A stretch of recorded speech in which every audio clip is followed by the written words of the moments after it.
Hello dear student. हम लोगों के पास एक क्वेश्चन होता है और इस क्वेश्चन में स्पेशली क्या है कि solve without trigonometry. Main trigonometry का यूज नहीं करना है और अल्फ़ा प्लस बीटा की वैल्यू बताना, जो एंगल है अल्फ़ा बीटा इसकी वैल्यू बताना। अब ये क्वेश्चन कैसे सॉल्व होगा, तो सबसे पहले इस क्वेश्चन को जब सॉल्व करना है, देखिए ये 9 × 5 है, एक ट्रेंगल है 9 × 5। तो ये ट्रेंगल हम लोग बना लेते हैं 9 × 5 का अलग से, और उसके बाद यहीं पर सॉल्व करने का प्रयास करते हैं। 9 × 5 ये ट्रायंगल हम लोग ऐसे बना लेते हैं। राइट एंगल ट्रायंगल है तो ऐसे ही बना लेते हैं। इसकी साइड ये 9 हो गया और ये 5 हो गया। इसी में देखो एक दूसरा ट्रायंगल भी गिवन है 2 × 7, 2 एंड 7, ये इसकी साइड हो गई। तो क्या करते हैं हम, 2 ये लेट कर लेते हैं कि भाई 2 यहाँ पर होगा, ऐसे हम लोग एज्यूम कर लेते हैं कि 2 ये हो जाएगा और 7 आपके पास इस तरीके से हाइट हो जाएगी। ये ट्रायंगल हम यहाँ पर यानी घुमा के ट्रायंगल वही वाला यहाँ पर ऐसे पुट कर लेते हैं। इस तरीके से हम ट्रायंगल लगा लेते हैं। इस तरीके से हमारे पास ये 2 हो गया और ये 7 हो गया। इसी ट्रायंगल को, जो हमारे पास ये ट्रायंगल है, इसी ट्रायंगल को मूव करते हैं हम और यहाँ पर इस ट्रायंगल को बना देते हैं। देखिए यहाँ पर इस ट्रायंगल को हम ये कहते हैं कि ये 7 हो गया, ये 7 हो गया टोटल। देखिए यहाँ 5 + 2, ये 7 ही हुआ तो ये 7 हो गया, और रिमेनिंग इसको मैंने 2 कहते हैं। इस ट्रायंगल को हम यहाँ पर बना देते हैं। मीन यही ट्रायंगल रोटेट होकर यहाँ पर आपके पास आ जाता है, ये हमारे पास 7 हो जाता है।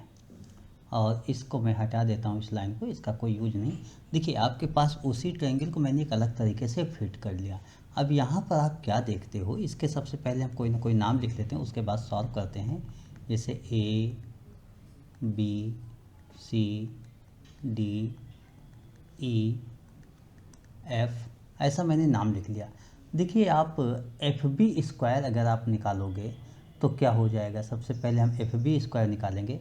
अगर आप इन ट्रायंगल ABF लिखो, इन ट्रायंगल ABF, ये तो राइट एंगल है आपके पास, तो यहाँ से आपको मिल गया कि BF², अगर आपने BF² निकाला तो ये हो गया AB² +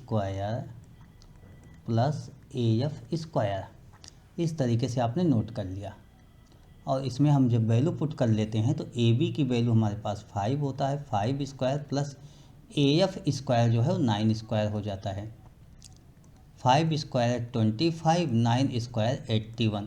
इन दोनों को सॉल्व किया जाए 81 और 25 को, तो 106 हो जाता है। दिस वैल्यू आपके पास BF² 106 हो जाता है।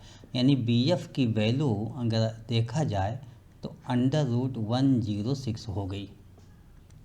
अब इसी ट्रायंगल को हम फिर से वापस आते हैं, इस वाले ट्रायंगल को देख लेते हैं। जो हमारे पास ये ट्रायंगल बन रहा है BCD, इस ट्रायंगल की बात कर लेते हैं। तो देखिए इसमें BD² क्या हो जाएगा, हम इस पर बात करेंगे कि BD² =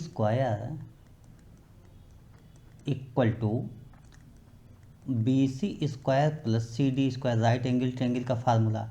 तो ये 2² + 7², दैट इज 4 + 7², 49।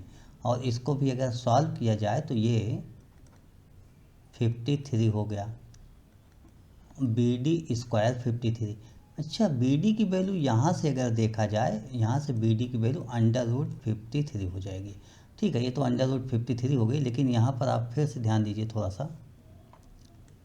यह जो दूसरा हमारा ट्रायंगल बन रहा था FED, यहाँ पर FD भी सेम होगा। क्यों सेम होगा, क्योंकि ये 7 एंड 2 गिवन है, ये भी 7 एंड 2 गिवन है, तो जाहिर सी बात ये दोनों इक्वल हो जाएगा, दिस एंड दिस इक्वल हो जाएगा। मीन यही FD भी हो जाएगा। तो इसको हम ऐसे नोट कर सकते हैं, BD = FD, देयरफॉर FD = √53। अच्छा, एक बात और, अभी आपके पास राइट एंगल ट्रायंगल एक और बन गया है, उसको भी देख लीजिए कौन सा बन गया राइट एंगल ट्रायंगल। देखिए राइट एंगल ट्रायंगल आपके पास ये है, लेकिन ये राइट एंगल ट्रायंगल है आपको नहीं मालूम है। अभी हमने तो बोल दिया राइट एंगल ट्रायंगल है, लेकिन आपको नहीं दिख रहा है। ठीक है, नहीं दिख रहा है तो क्या करेंगे, BD और FD की वैल्यू आपके पास आ गई है। देखिए BD और FD की वैल्यू आ गई है। अगर आप BD² करते हो, BD² + FD², तो ये √53 और √53 का स्क्वायर 53 प्लस 53 106 हो गया। और 106 जो वैल्यू आई है अभी आपने देखा था कि बी एफ स्क्वायर होता है, वो यहाँ से है। देखिए बी एफ स्क्वायर की वैल्यू ये है आपके पास। तो आप इससे कह सकते हो ना कि B D square plus F D square equal to B F square है। देयरफॉर ऐसी केस में मैंने आपसे ये कभी भी डिस्कस किया है, तो ये डिस्कस किया है B D square plus F D square equal to ये है डी दोनों में है, इसका मतलब एंगल डी 90 डिग्री होगा।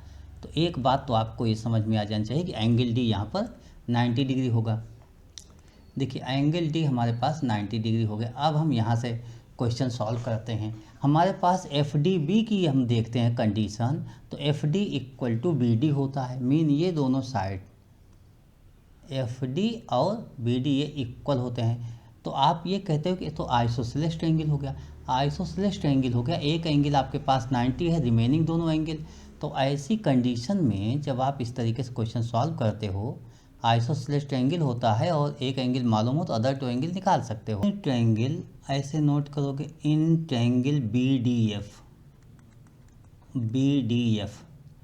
Angle B equal to angle F, उसका रीजन क्या है कि B D equal to D F, दो साइड्स इक्वल है इसलिए दो एंगल्स भी इक्वल होगा।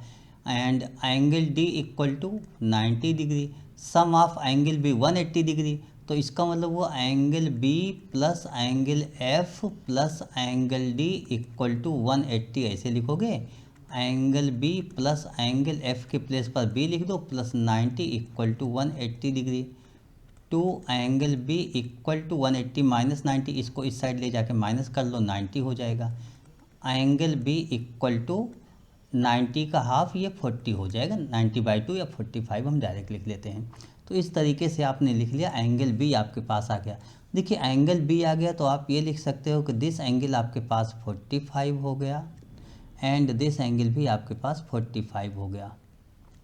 दिस एंगल आपके पास 90 हो गया। एक बात और, यहाँ पर आप ध्यान दीजिए, आपको निकालना क्या, सबसे पहले वहाँ पर हम लोग आ जाते हैं तो उसके बाद हमारा क्वेश्चन सॉल्व हो जाता है। देखिए क्वेश्चन में alpha plus beta, alpha angle आपके पास यही तो था, दिस एंगल आपके पास अल्फ़ा था एंड दिस एंगल आपके पास बीटा था। यही अल्फ़ा प्लस बीटा आपको निकालना है। जब अल्फ़ा प्लस बीटा ही आपको निकालना है तो आप यहाँ पर देख रहे हो कि इस स्ट्रेट लाइन का एंगल तो 180 डिग्री होगा। तो आप इसको क्यों नहीं लिख सकते हो कि on the straight line A B C, on straight line A B C आपका एंगल क्या हो जाएगा, alpha plus 45 plus beta equal to 180 degree. देखिए आप ये जानते हो किसी भी स्ट्रेट लाइन का जो ये एंगल होता है उसका सम 180 डिग्री होगा। तो alpha plus beta equal to 180 minus 45 135 degree. यही आपका आंसर हो गया। मुझे लगता है कोई प्रॉब्लम नहीं होगी, आप इस तरीके से इस क्वेश्चन को सॉल्व कर लोगे। Okay, thank you, bye.